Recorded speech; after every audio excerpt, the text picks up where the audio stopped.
नमस्कार। आज हम बात करेंगे प्रश्नावली 3.4 कक्षा 10वीं की और उसका क्वेश्चन नंबर 2। पहला क्वेश्चन हम पिछली वीडियो में कर चुके हैं। आज हम करते हैं उसका दूसरा क्वेश्चन जो कि विलोपन विधि पर आधारित है। तो चलिए करते हैं क्वेश्चन नंबर 2 प्रश्नावली 3.4। ये देखिए क्वेश्चन नंबर 2 है। इसमें लिखा हुआ है कि निम्न समस्याओं के रैखिक युग्म बनाइए व इनके हल विलोपन विधि से ज्ञात करो। पहला क्वेश्चन है कि यदि हम अंश में एक जोड़ दें और हर में से एक घटा दें तो भिन्न एक में बदल जाती है। यदि हर में एक जोड़ दें तो वह 1/2 हो जाती है। भिन्न क्या है? जो पहला क्वेश्चन किया था वो हमने किया था, उसमें कोई भी शब्द की समस्या नहीं थी, यानी वो सिंपल समीकरण पहले ही दी हुई थी, समीकरण युग्म, हमें सिर्फ उन्हें हल करना था। परंतु इस क्वेश्चन में हमें इसको पहले समीकरण बनाना है और फिर उसको हल करना है। तो देखिए, क्योंकि उसने कहा है कि भिन्न क्या है, तो पहले हमें माननी पड़ेगी कि वो भिन्न, और भिन्न के लिए हमें मानना पड़ेगा अंश और हर। तो हमने मान लिया कि माना अंश जो है वो x है और हर जो है वो y है। अब यहाँ से क्या हुआ, भिन्न क्या हो जाएगी, अंश बटे हर।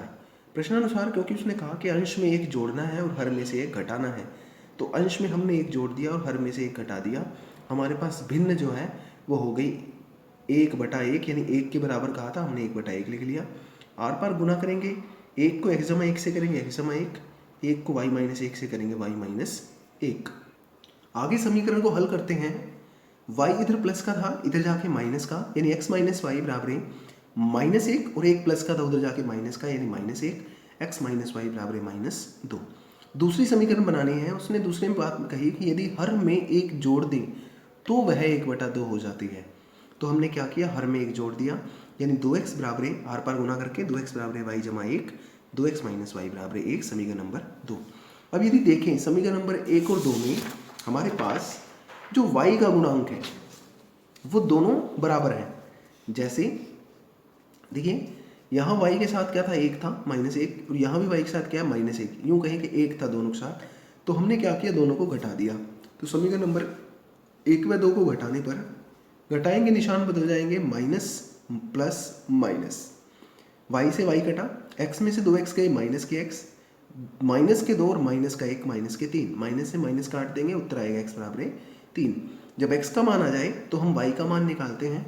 x का मान क्या करेंगे, समीकरण नंबर 1 में रख देंगे। तो रखेंगे, समीकरण नंबर 1 थी x - y बराबर -2।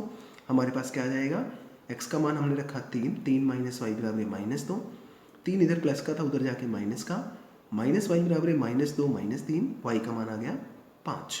x का मान आ गया 3, y का मान आ गया 5। तो भिन्न हमारे पास क्या थी, x/y, तो भिन्न आ जाएगी 3/5। बढ़ते हैं हमारे दूसरे पार्ट पे। देखिए दूसरा पार्ट थोड़ा सा अलग है कि 5 वर्ष पश्चात नूरी की आयु सोनू की आयु की 3 गुना थी। जैसे हमने जैकब और उसके पुत्र वाला क्वेश्चन किया था। 10 वर्ष पश्चात नूरी की आयु सोनू की आयु की 2 गुनी हो जाएगी। नूरी व सोनू की आयु कितनी है? देखिए जिसकी भी आयु निकालनी है या जो भी चीज़ हमें निकालनी है हम उसको मान लेंगे। तो हमने मान लिया कि माना नूरू की वर्तमान आयु बराबर x वर्ष। यहाँ से सोनू की आयु मान ली हमने y वर्ष। अब पहली बात उसने कही कि 5 वर्ष पूर्व नूरी की आयु हमारे पास कितनी हो जाएगी, x - 5। उसने कहा था 5 वर्ष पूर्व नूरी की आयु सोनू की आयु की 3 गुनी थी। तो उसी प्रकार से सोनू की आयु हमने निकाल ली, वो आ गई y - 5। अब उसने कहा कि नूरी की आयु यानी x - 5 3 गुनी थी किसकी आयु से, सोनू की आयु से, यानी y - 5। इसको हल करेंगे, x - 5 ऐसे कैसे, 3 को y से 3y, 3 को 5 से -15। तो x - 3y बराबर -15 जमा 15, x - 3y बराबर -10। ये आ गई समीकरण नंबर 1। दूसरी बात कही कि 10 वर्ष पश्चात नूरी की आयु सोनू की आयु की 2 गुनी हो जाएगी। तो फिर 10 वर्ष पश्चात हमने नूरी की आयु निकाल ली, वो आ गई x - 10, सोनू की आ गई y - 10। प्रश्नानुसार क्योंकि कहा नूरी की आयु सोनू की आयु से 2 गुनी, तो 2 से गुना कर दिया। x - 10 बराबर 2 को y से 2y, 2 को 10 से 20, x - 2y बराबर 10, समीकरण नंबर 2। देखिए समीकरण नंबर 1 और 2 में फिर से x के साथ जो गुणांक था वो बराबर है। यहाँ पर भी x के साथ क्या है, 1, यहाँ भी x के साथ क्या है, 1, यानी जहाँ कुछ नहीं वहाँ 1। तो क्या करेंगे, हम फिर से समीकरण नंबर 1 और 2 को घटा देंगे, जैसे हमने पहले क्वेश्चन किया ये फर्स्ट पार्ट, उसी तरह से आगे हम इसका सेकंड पार्ट भी कर देंगे। बढ़ते हैं हमारे तीसरे क्वेश्चन की ओर। तीसरा पार्ट जो है इसका वो है कि दो अंकों की संख्या के अंकों का योग 9 है, वह इस संख्या का 9 गुना संख्या के अंकों को पलटने से बनी संख्या का 2 गुना है, वह संख्या ज्ञात कीजिए। देखिए, दो अंकों की संख्या का मतलब है हमारे पास, मान के चलिए कि हमारे पास 27 है। तो पहली बात कही कि इसके अंकों का योग कितना है, 9 है, यानी 2 + 7 = 9। दूसरी बात क्या कही कि इस संख्या का 2 गुना। पहली बात करते हैं कि ये संख्या कैसे बनी। 27 बनी है 20 + 7 से, क्योंकि एक 27 यानी 7 यानी इकाई का अंक था और 2 यानी दहाई का अंक था। तो हमने क्या किया है कि दहाई के अंक को 10 से गुना करा, जमा उसमें इकाई का अंक जोड़ दिया, तो हमारे पास कितना आ गया, 27 आ गया। तो उसी प्रकार से हम यहाँ पर भी संख्या ज्ञात करेंगे। तो हमने क्या लिखा कि माना इकाई का अंक बराबर x और दहाई का अंक बराबर y, तो संख्या क्या आ जाएगी 10y जमा x या x जमा 10y, कि दहाई के अंक को 10 से और इकाई का अंक उसमें हमने जोड़ दिया। फिर क्या करेंगे, उसने कहा था इस संख्या का 9 गुना संख्या के अंकों को पलटने से बनी संख्या का 2 गुना है। यानी हमें क्या ज्ञात करना पड़ेगा कि अंकों को पलटने पर जो संख्या प्राप्त होगी वो क्या होगी। अंकों को पलटने का मतलब क्या है कि जैसे यहाँ 27 था, अगर इसके अंकों को पलट दे तो क्या आएगा 72। अब यदि देखें तो ये 72 कैसे प्राप्त हुआ कि 7 को 10 से गुना करनी है और उसमें 2 जोड़ देना है। 2 हमारा क्या था, दहाई का अंक था, और 7 क्या था, इकाई का अंक। यानी अंकों को जब पलटना है तो दहाई के अंक को जोड़ना है और इकाई के अंक को 7 से 10 से गुना कर देना है। तो उसी प्रकार क्या किया, इकाई के अंक को 10 से यानी 10x और उसमें इकाई दहाई का अंक जोड़ दिया यानी y। देखिए, प्रश्न अनुसार पहली बात कही थी संख्या के अंकों का योग 9 है, तो संख्या के अंकों का योग हमने 9 यानी x जमा y बराबर 9। दूसरी कही थी इस संख्या का 9 गुना, यानी जो संख्या हमें प्राप्त हुई 10y जमा x, इसका 9 गुना अंकों को पलटने पर प्राप्त संख्या का 2 गुना है, तो हमने उसको 2 से गुना कर दिया। इसको सोल्व करेंगे, हल करेंगे इसको। 9 को 10 से गुना किया 90y, 9 को x से गुना किया 9x, 2 को 10 से किया 20x, 2 को y से किया 2y।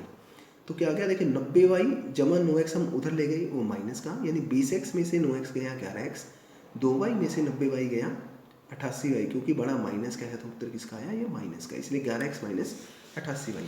अब देखिए इसमें से 11 कॉमन आ सकता है, तो हमने 11 कॉमन ले लिया, अंदर रह जाएगा x माइनस 8y बराबर 0। ये आ गई समीकरण नंबर 2। अब हमें समीकरण नंबर 1 और 2 को हल करना है। देखिए फिर से वही बात है कि पहला जो x का गुणांक था वो यहाँ पर बराबर था, तो हम क्या करेंगे, समीकरण नंबर 1 व 2 को घटाने पर घटाएंगे, निशान बदल जाएंगे, माइनस माइनस था तो प्लस, प्लस था तो माइनस, x से x कटा, y और 8y बराबर 9y, 9 में से 0 गया 9, 9 इधर गुना में था उधर जाके भाग में, यानी y का मान आ गया 9/9, यानी y बराबर 1। तो y का मान हमने क्या रख दिया, समीकरण नंबर 1 में रख दिया। तो x जमा y बराबर 9 के, x जमा 1 बराबर 9, x बराबर 9 माइनस 1, यानी x का मान कितना आ गया 8। तो संख्या क्या आ गई हमारे पास, संख्या थी x जमा 10y, तो ये आ जाएगी x यानी 8, y यानी 1, 8 जमा 10 गुना 1, 8 जमा 10, संख्या कितनी आ गई 18। उसके बाद दूसरा जो क्वेश्चन है, इसका दूसरे का चौथा पार्ट है। देखिए ये क्वेश्चन है कि मीना 2000 रुपये निकलवाने एक बैंक में गई, उसने खजांची से 50 रुपये व 100 रुपये के नोट देने को कहा। मीना ने कुल 25 नोट प्राप्त किए, ज्ञात करो कि उसने 50 रुपये व 100 रुपये के कितने कितने नोट प्राप्त किए। यानी जो चीज़ हमें निकालनी है हम क्या करते हैं, उसको मान लेते हैं। तो हमने मान लिया कि माना 50 रुपये के नोटों की संख्या बराबर x और 100 रुपये के नोटों की संख्या बराबर y। प्रश्न अनुसार उसने कहा कुल नोट 25 हैं, कुल नोट 25 यानी 50 रुपये और जो 100 रुपये के नोटों की संख्या थी वो 25 थी। तो 50 रुपये के नोट कितने थे, x थे, और 100 रुपये के नोट थे y, यानी x जमा y बराबर 25। दूसरा, हम अब उसने कहा कुल 2000 रुपये निकालवाए हैं, तो हम देखते हैं कि हम कैसे 2000 रुपये बना सकते हैं। देखिए 50 रुपये के नोटों की संख्या थी x, मान के चलिए मेरे पास 50 रुपये के 3 नोट हैं और मैं उसके रुपये बनाऊँ तो 50 दिया 150। उसी प्रकार से यहाँ x नोट थे तो 50 को x से गुना कर दिया, 100 के नोट थे y तो 100 को y से, और कुल कितने रुपये हो गए 2000। यहाँ हम क्या करेंगे, यहाँ से 50 कॉमन ले लेंगे, अंदर रह जाएगा x जमा 2y, इधर 2000, 50 गुना में था उधर जाके भाग में, 2000 बटे 50 यानी उत्तर आ गया 40, यानी x जमा 2y बराबर 40। समीकरण नंबर 1 और 2 को घटा देंगे, क्यों, क्योंकि यहाँ x और y के जो गुणांक है वो सेम है। यदि सेम ना होते तो हम गुना कर सकते थे और उसको घटा सकते थे। तो यहाँ देखिए x जमा y बराबर 25, x जमा 2y बराबर 40 के घटा दिया, निशान बदल जाएंगे, x से x कटेगा, y में से 2y गया माइनस के y, 25 में से 40 गए माइनस के 15, माइनस से माइनस कैंसिल आउट, y का मान कितना आ गया 15। उसके बाद y का मान समीकरण नंबर 1 में रखेंगे। यहाँ से क्या आएगा, x जमा वाई बराबर है 25 के, y का मान आया 15, तो x बराबर है 25 माइनस 15, x का मान आ गया 10। तो x का मान आ गया 10 और y का मान आ गया 15। तो 50 रुपए की नोटों की संख्या बराबर है 10 और 100 रुपए की नोटों की संख्या बराबर है 15। करते हैं इसका लास्ट पार्ट। दूसरे का 5वां पार्ट जो है यह है कि किराए पर पुस्तक देने वाले किसी पुस्तकालय का प्रथम 3 दिनों का एक नियत किराया है। इसी प्रकार का क्वेश्चन हमने पहले भी किया था, टैक्सी का किराया था जो नियत भाड़ा था वहाँ पर, उसी प्रकार से यहाँ पर है। कह रहा है कि उसके बाद प्रत्येक दिन का एक अलग किराया है। सरिता ने 7 दिनों तक एक पुस्तक रखने के लिए 27 रुपये अदा किए, जबकि सुसी ने एक पुस्तक 5 दिनों तक रखने के लिए 21 रुपये अदा किए। नियत किराया व प्रत्येक अतिरिक्त दिन का किराया ज्ञात कीजिए। देखिए, 2 चीज़ें ज्ञात करनी है, एक नियत किराया और एक अतिरिक्त दिनों का किराया। अब यहाँ एक चीज़ ध्यान रखने वाली है कि प्रथम 3 दिनों का नियत किराया है यहाँ पर, तो यानी जो हम किराया मानेंगे वो 3 दिनों का माना है, यानी माना नियत किराया है x रुपये। ये कितने दिनों का माना है हमने, 3 दिनों का। और प्रत्येक अतिरिक्त दिन का किराया हमने कितना मान लिया, y। प्रश्नानुसार देखिए, उसने कहा कि सरिता ने 7 दिनों तक पुस्तक रखी और कुल रुपए उसने दिए 27। अब देखिए, पहले 3 दिनों का किराया है x रुपये, यानी x रुपये हमने दे दिया। टोटल उसने कितने दिनों तक पुस्तक रखी, 7 दिनों तक। 7 में से 3 दिन जा चुके हैं, कितने रह गए, 4 दिन, यानी 4 दिनों का 1 दिन का किराया y, तो 4 दिनों का 4y बराबर है 27। इसी प्रकार से सुसी ने 5 दिनों तक पुस्तक रखी और 21 रुपये दिए, तो x यानी 3 दिनों का, 5 में से 3 गए 2, यानी 2y बराबर है 21 के। दोनों को घटा देंगे, x जमा 4y बराबर है 27, x जमा 2y बराबर है 21। घटाएंगे, निशान बदल जाएंगे, यहाँ से क्या आएगा, 4 में से 2 गए 2 और 27 में से 21 गए 6, यानी 2y बराबर है 6 के। यहाँ से y का मान कितना आ गया, 3। y का मान हम समीकरण नंबर 1 में रख देंगे, x जमा 4y बराबर है 27 के, x जमा 4 गुना y का मान 3 बराबर है 27। 12 इधर प्लस का, उधर जाके माइनस का, क्योंकि 4 थी 12, तो x का मान कितना आ गया, 27 माइनस 12 यानी 15।